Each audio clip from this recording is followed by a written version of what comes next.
Hello बंधुरा good morning welcome back to my channel. शुरू करছি আমি আজকের ভিডিওটি। আর দেখো সকাল সকাল একদম ভাতের থাল সামনে নিয়ে এই যে সিদ্ধ মাখাচ্ছি। ছেলে স্কুলে যাবে, স্নান করে আসলো, ওর জন্যই ভাত বেড়ে নিয়েছি। তার সাথে সাথে আমিও খেয়ে নেব, আজকে অন্য কিছু করব না, সকালবেলায় ভাত খেয়ে নেব। তো চলো সিদ্ধটা মাখিয়ে নিই। এখানে রয়েছে পেঁপে সিদ্ধ, আলু সিদ্ধ আর উচ্ছে সিদ্ধ, এই দিয়ে পেঁয়াজ লঙ্কা দিয়ে সিদ্ধ মাখাবো। আর এখানে আলু ভাজা করে নিয়েছি চাকচাক করে, এই দিয়েই খাওয়া দাওয়া হবে। আর মাকে খাইয়ে দিয়ে এসেছি। মায়ের জন্য গোবিন্দভোগ চালের ফেনা ভাত রান্না করেছিলাম, সেখান থেকে কিছুটা ভাত এই যে রয়েছে। এই ভাতটা যদি পরে খায় তো খাইয়ে দেবো, আর এখন তো খাইয়ে দিয়ে ওষুধ খাইয়ে দিয়ে আসলাম। তো চলো ছেলেকে খেতে দিয়ে নিই, তারপরে ও স্কুলে যাক, পরে আবার তোমাদের সাথে কথা বলছি। আর রান্নাবাড়ি একটু এখনো তরকারি টরকি রান্না করতে বাকি আছে, সেগুলো রান্না করবো। কি রান্না করবো আমার সাথে থাকো, দেখতে থাকো একদম শেষ পর্যন্ত, আমার সাথে থাকবে। এই যে খাওয়া দাওয়া হয়ে গেছে ছেলের, ও এখন স্কুলে যাচ্ছে। যাও, সাবধানে যাও। দুপুরের রান্না করতে চলে এসেছি। ডিম রান্না করব। এখানে এই যে ডিম সিদ্ধ করছি, আর এদিকে যে তরকারিটা বসিয়ে দিয়েছি। দেখো আলু দিয়ে পেঁয়াজ ভেজে তরকারি বসিয়েছি কাঁচা লঙ্কা দিয়ে। দাঁড়াও তোমাদের একটু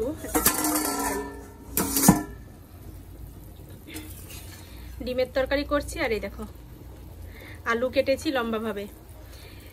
মেন বিষয়টা হচ্ছে আলু আমি মাছের ঝোল রান্না করব বলে কেটেছিলাম, আলু আর উচ্ছে কেটেছিলাম। কিন্তু বাবা যেহেতু মাছ আনেনি, ডিম নিয়ে এসছে, এখন কি করব, আর ঘরে আর কোনো আলুও নেই। এর জন্য এই আলুগুলো দিয়েই তরকারিটা বসিয়ে দিলাম, ডিমের তরকারি। আর উচ্ছেগুলো ফ্রিজে রেখে দিলাম, কেননা উচ্ছে এখন আর কিছু করব না। তো চলো, ডিমগুলো সিদ্ধ হয়ে গেছে, এখন ছুলে নেব, তারপরে তরকারিটা নামিয়ে নেব। ডিম সিদ্ধ হয়ে গেছে, এবার দেখো ডিমগুলো ছুলে নিচ্ছি। কিন্তু আমি এক মনে ডিম ছুলছি, দেখছো তো।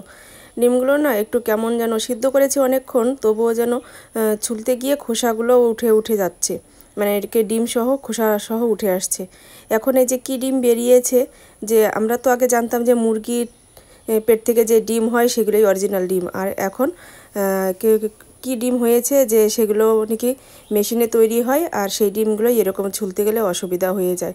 তো কী আর করবো বলো, দুনিয়াটাই তো ভেজালের, আর এটাই বা বাদ থাকবে কেন। 7-8টা ডিম সিদ্ধ করেছি, সেই ডিমগুলোই আমি এই যে ছুলে নিচ্ছি। আর মাকে একটা ডিম সিদ্ধ খাইয়ে দিয়ে আসতে গিয়েছিলাম, কিন্তু মা বলছে আমি ডিম খাবো না, মা খায়নি। তারপরে সেই ডিমটা আমি খেয়ে নিয়েছি। তাই চলো আমি ডিম ছুলে নিই, তারপরে রান্না তো করছি, দেখছো তোমরা। তো পুরো ভিডিওটা দেখতে থাকো, আমার সাথে থাকো।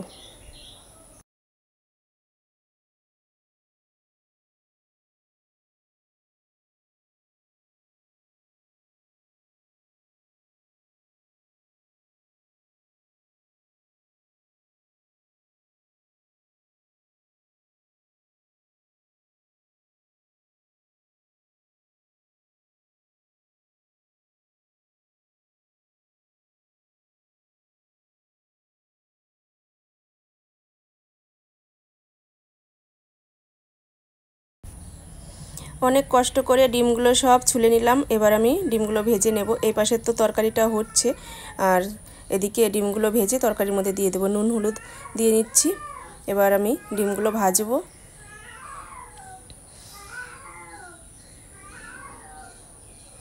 আর এই যে কাজ করতে করতে আমার একটা কি বদ অভ্যাস, উনুন সবসময় আমি মুছি, মানে যেটুকু রান্না করি তেল ছিটলেই আমার মুছতে হয়। এই কারণেই এই যে নুড়িগুলো থাকে, সেই নুড়িগুলো আমার প্রচণ্ড তেল তেলে হয়ে যায়। কি আর করব বলো, সব মানুষেরই তো আর ভালো অভ্যাস থাকে না। আমার একটা খারাপ অভ্যাস আছে, তোমরা আমার এই খারাপ অভ্যাসটা মানিয়ে নিও।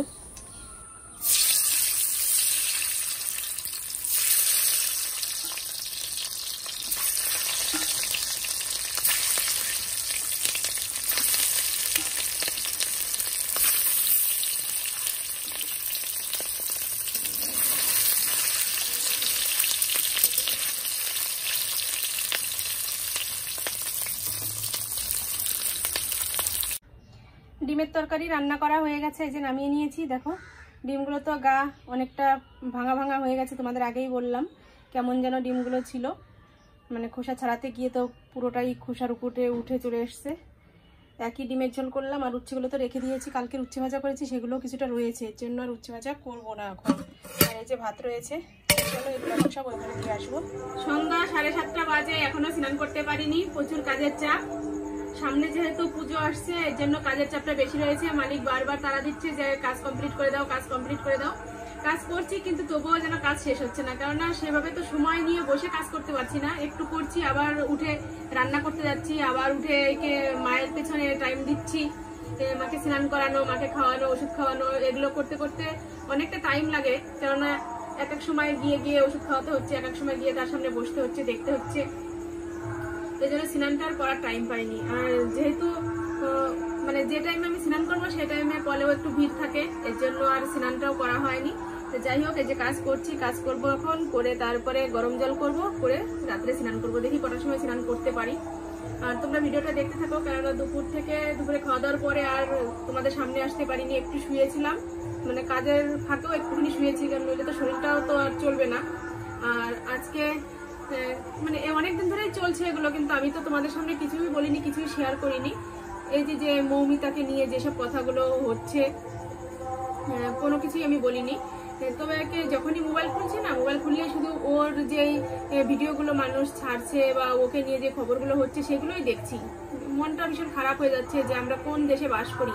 আমরা গর্ব করে বলি যে আমরা স্বাধীন ভারতে বাস করি, কিন্তু আমরা এখনো কিন্তু স্বাধীন হইনি সেভাবে।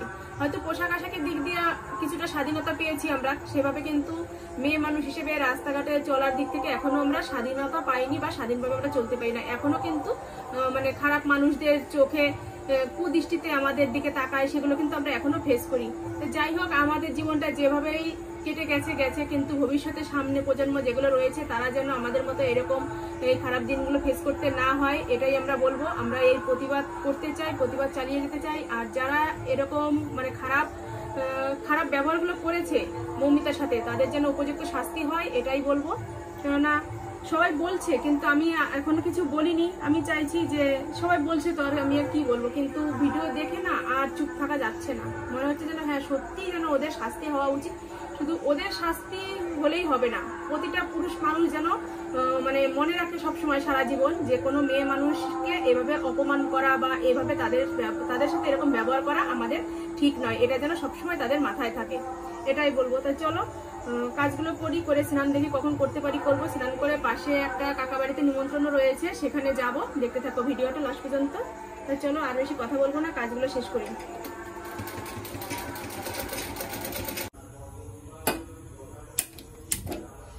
রাত 8টা বাজে আর এখন করব গরম জল স্নান করার জন্য। এই যে জলটা বসিয়ে দিলাম, জলটা গরম হলে তারপর আমি স্নান করতে যাব। কাজ মোটামুটি কিছুটা করে নিয়েছি, আর এখনো কিছু কাজ বাকি রয়েছে। তো দেখলাম যে অনেক রাত হয়ে যাচ্ছে, স্নানটা করে নিয়েই তারপরে যদি সময় পাই তাহলে আবার কাজে বসবো, আর সময় না পেলে তাহলে আর তো আর বসা হবে না আজকে। আর ওই যে বললাম যে একটা অনুষ্ঠান বাড়ি যাব। তো চলো জলটা গরম হয়ে নিক, স্নান করে টুরে তারপরে আসছি।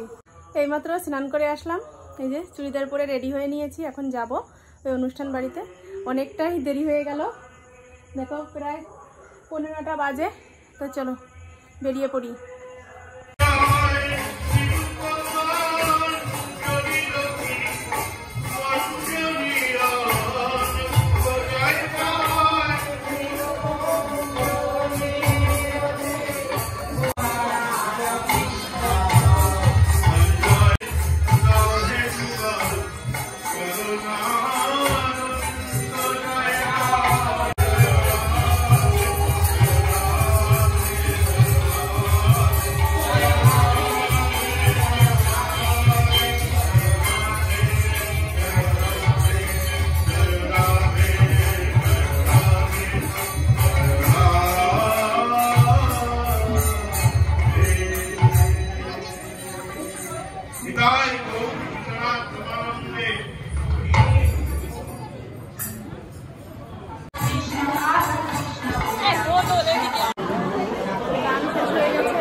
ব্যস্ত হয়ে গেছে, কটা বাজে বাড়িতে 10টা 11টা খায় না, সিরিয়াল দেখা বললে হইল না।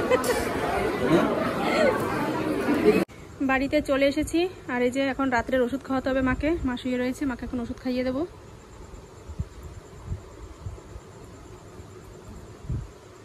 আগে একটা ওষুধ দিয়েছি খাইয়ে, আর এই যে এখন একটা দিলাম। আর একটু জল নাও। আর এখন কিছু খেতে চাইছে না রাত্রে, এর জন্য সামান্য একটু চিড়ে মুখে দিল, তারপরে যে ওষুধটা খেলো। মাকে ওষুধ খাইয়ে দিয়ে যে ঘরে চলে আসলাম। আর ছেলেকে তো যেতে বলেছি, ও যায়নি, ওর জন্য কিছু একটা এখন খাবার করতে হবে। তো চলো আজকের মতো ভিডিওটা এ পর্যন্তই। ড্রেসটা চেঞ্জ করবো, আরও কাজ রয়েছে, সেই কাজগুলোও করতে হবে। আর এখন কটা বাজে দেখি, 10টা বাজে, কখন আর কি করব কি জানি। তো চলো আজকের মতো ভিডিওটা এ পর্যন্তই। তোমরা ভালো থেকো, সুস্থ থেকো, আর আমার চ্যানেলটি সাবস্ক্রাইব করে দিয়ে আমার পাশে থেকো। তো চলো আজকের মতো টাটা, আগামীকাল আবার নতুন ভিডিওর সাথে দেখা হবে।